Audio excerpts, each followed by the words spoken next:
Çempionluq sevinci yaşayıb. Yarım finalda uduzan Hüseyin Hüseynov Avropa çempionatını bürünc medalla başa vurub.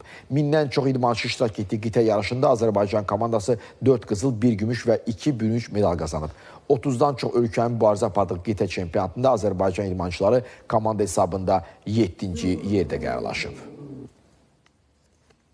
Mindən çox idmançı var idi və buna baxmayaraq mənim komandamla Nurəddinli Zeynal 5 döyüş keçərək, rəqiblərinə tam üstünlük gələrək, Azərbaycan bayrağını dalğalandıraraq orada Avropa çempionatında qızıl medal mükafatçısına layiq görülmüşdür və Hüseyin isə döyüşərək Avropa çempionatında bürünc medal mükafatçısına layiq görülmüşdür və mən öz komandama təşəkkürümü bildirirəm və biz getdik vətənə əli boş qayıtmadıq. 57 kiloda 5 döyüş keçərək Avropa çempionatında bayrağımızı dalğalandırdım. Ən çətin görüş birinci görüş oldu. Gürcü idmançıya qarşı. Fiziki cəhətdən çox güclü idmançı idi.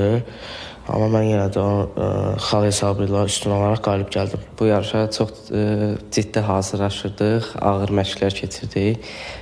Məşqçimiz Fariz İsmailova təşəkkürümü bildirirəm. Bu yarışa bizi hər cəhətdən hazırlaşdırdı. Həm fiziki, həm mənəvi bizə dəstək oldu.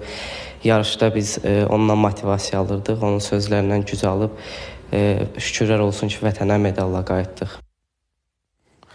TVNet və Selnetdən yeni il kampaniyası. Bölgələrdə yaşayan Selnet internet abunəçiləri 25 manatlıq